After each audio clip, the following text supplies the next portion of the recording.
মুহাম্মাদুর রাসূলুল্লাহ সাল্লাল্লাহু আলাইহি ওয়াসাল্লাম তিনি বললেন, কুরবানির গোশতগুলো 3 ভাগ করবা। 1 ভাগ নিজে নেবে, আর 1 ভাগ হচ্ছে আত্মীয় স্বজনের মাঝে বিলায় দিবে, আর 1 ভাগ হচ্ছে মিসকিন, অসহায়, বিধবা, এতিমদের মাঝে দিবে।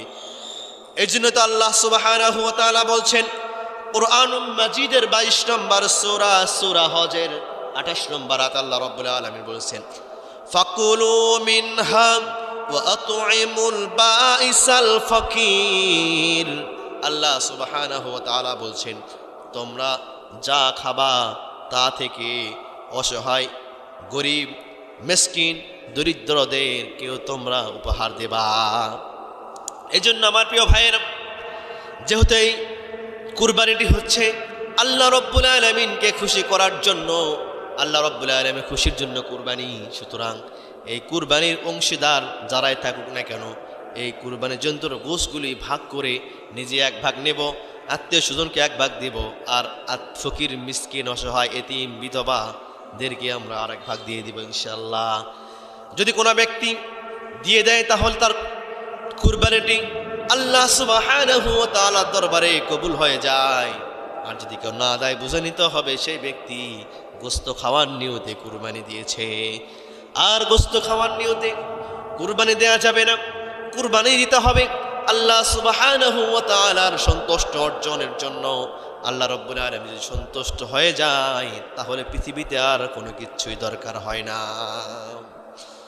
আমার প্রিয় ভাইয়েরা, এরপরে আল্লাহর রাসূল জনাবে মুহাম্মাদুর রাসূলুল্লাহ সাল্লাল্লাহু আলাইহি ওয়াসাল্লাম তিনি আরো বললেন, আমার সাহাবারা তোমরা শোনো, তোমাদের যাদের আত্মীয় স্বজন আছে কুরবানির সময় আসলে তোমরা তাদের খোঁজ খবর নেবা।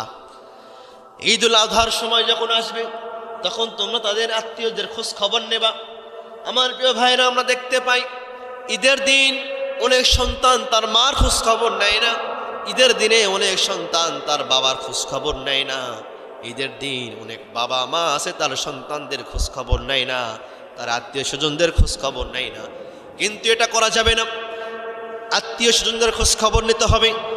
ঈদের দিনে মার খোঁজ খবর নেব, ঈদের দিনে বাবার খোঁজ খবর নেব, ঈদের দিনে আত্মীয় স্বজনদের খোঁজ খবর নিতে হবে আমাদেরকে, এবং আত্মীয় স্বজনদের যে অধিকার আছে, যে ভাগ আছে, এটা আমরা পৌঁছায় দেব ইনশাআল্লাহ। ভাইয়ের, আত্মীয় স্বজনের হক আদায় করতে হবে আমাদেরকে।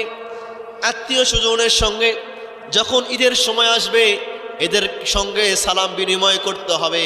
ঈদের সময় আসলে তাদেরকে ঈদ মোবারক জানানো, ঈদের সময় আসলে তাদেরকে তাকাব্বালাল্লাহু মিন্না ওয়া মিনকুম জানানো, ঈদ সাঈদ জানানো, ঈদের শুভেচ্ছা তাদেরকে জানানো।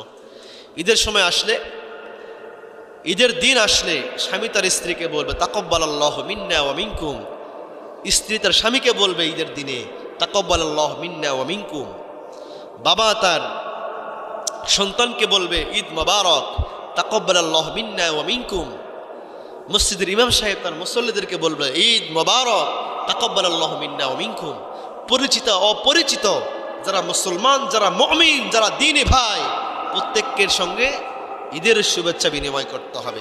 ঈদ মোবারক আমরা জানাবো, তাকাব্বালাল্লাহু মিন্না ওয়া মিনকুম আমরা জানাবো, ঈদ সাঈদ আমরা জানাবো, কুল্লু আম ওয়া আনতুম বিখাইর, এগুলো আমরা জানাবো ইনশাআল্লাহ।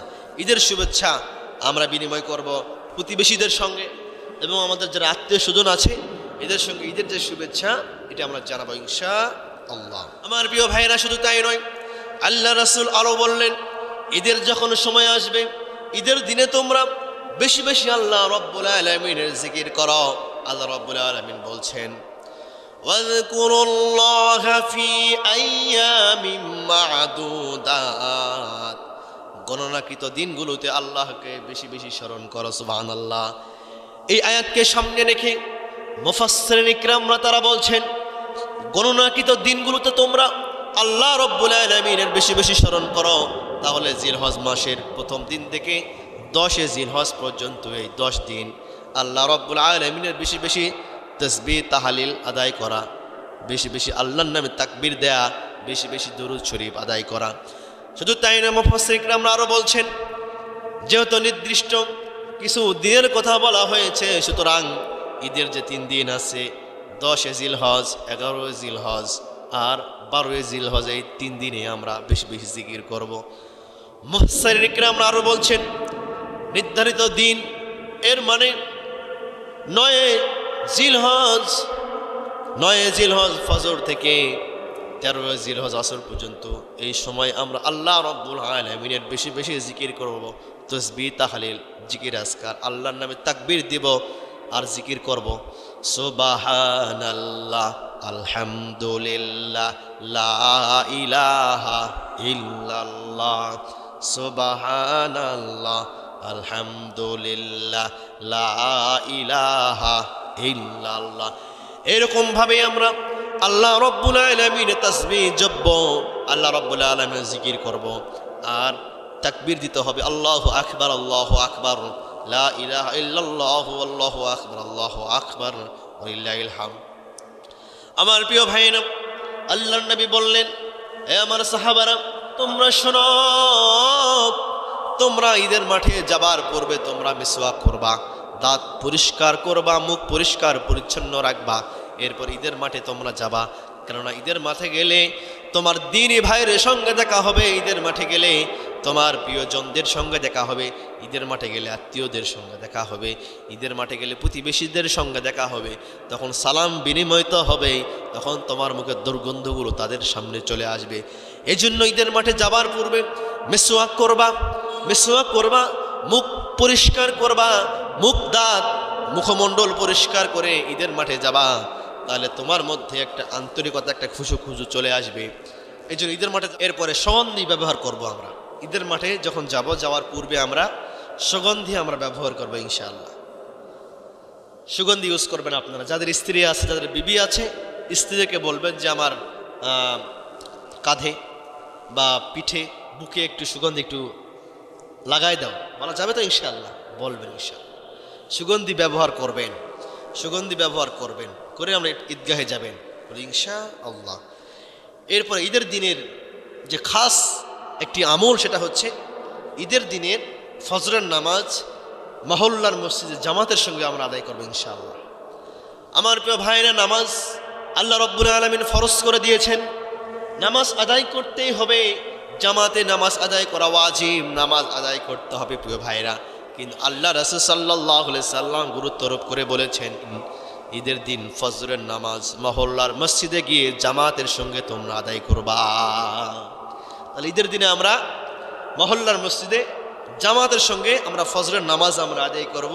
পরে আমার প্রিয় ভাইয়েরা, আল্লাহর নবী জনাবে মুহাম্মদুর রাসূলুল্লাহ সাল্লাল্লাহু আলাইহি ওয়াসাল্লাম তিনি বলছেন, ঈদের মাঠে সকাল সকাল যেতে হবে। আমরা দেখি ঈদগাহ ঈদের দিনে, ঈদুল ফিতর এবং ঈদুল আজহার দিনে আমরা দেখতে পাই একটি সময় নির্ধারণ করা থাকে, নামাজ শুরু হয়ে যাবে, নামাজ শুরু হওয়ার 1 মিনিট 2 মিনিট আগে আমরা ঈদগাহে যাই। ঈদের নামাজ শুরু হওয়ার 1 সেকেন্ড পূর্বে 1 মিনিট আগে আমরা ঈদগাহে যাই। এটা করা যাবে না। আমরা ঈদের নামাজ আদায়ের জন্য আমরা আধা ঘন্টা আগে, 40 মিনিট আগে, 1 ঘন্টা আগে ঈদগাহে যাব। সুবহানাল্লাহ। আমার প্রিয় ভাইয়েরা, ঈদগাহে যেতে হবে আগে আগে। আল্লাহর রাসূল জনাবে মুহাম্মদুর রাসূলুল্লাহ সাল্লাল্লাহু আলাইহি ওয়াসাল্লাম তিনি ঈদের মাঠে আগে আগে যেতেন। সাহাবায়ে কেরামরাও ঈদের মাঠে সকাল সকাল যেতেন। আর আল্লাহ রাসূল তিনি ঈদের মাঠে ঈদের নামাজের পূর্বে নসিহা করতেন, সাহাবাদেরকে, মুমিনদেরকে নসিহা করতেন, তারা শ্রবণ করত। আমার প্রিয় ভাইয়েরা, সুতরাং ঈদের নামাজ আদায়ের জন্য সকাল সকাল ঈদগাহে যাওয়া। কিন্তু আমাদের বাংলাদেশে আমরা দেখতে পাই ঈদের নামাজ শুরু হওয়ার 2-4 মিনিট আগে, 10 সেকেন্ড 20 সেকেন্ড আগে আমরা ঈদগাহে যাই।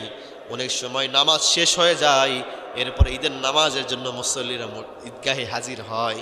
এরকম আছে না? নাই? আছে। অনেক ব্যক্তি আছে তারা ঈদের নামাজ শেষ হয় তারপর ঈদের নামাজের জন্য তারা উপস্থিত হয় ঈদগাহে। তো এটা করা যাবে না, যেহেতু বছরে 2 বার ঈদ আসে। তো সুতরাং এই সময়টা আমরা লস করব না। আমরা ঈদের নামাজ আদায়ের জন্য আমরা সকাল সকাল ঈদগাহে যাব ইনশাআল্লাহ। আল্লাহ রাব্বুল আলামিন পরে নবী করিম সাল্লাল্লাহু আলাইহি ওয়াসাল্লাম বলেছেন, ঈদের দিনে শুভেচ্ছা বিনিময় করা, পরিচিত হোক অপরিচিত হোক, দূরের হোক কাছের হোক, আমরা ঈদের শুভেচ্ছা জানাবো সবাইকে ইনশাআল্লাহ। যারা মুসলমান, যারা মুমিন, আমরা সবাইকে ঈদের শুভেচ্ছা জানাবো। আপনি আপনার আব্বাকে বলবেন ঈদ মোবারক, আপনি আপনার মাকে বলবেন ঈদ মোবারক, আপনি আপনার স্ত্রীকে বলবেন ঈদ মোবারক, আপনি আপনার স্বামীকে বলবেন ঈদ মোবারক, আপনি আপনার বন্ধু বান্ধবদেরকে বলবেন ঈদ মোবারক, আপনি সবাইকে বলবেন তাকাব্বালাল্লাহু মিন্না ওয়া মিনকুম, তাকাব্বালাল্লাহু মিন্না ওয়া মিনকুম। আল্লাহ তাআলা আপনার এবং আমার আমলগুলিকে মঞ্জুর করুন।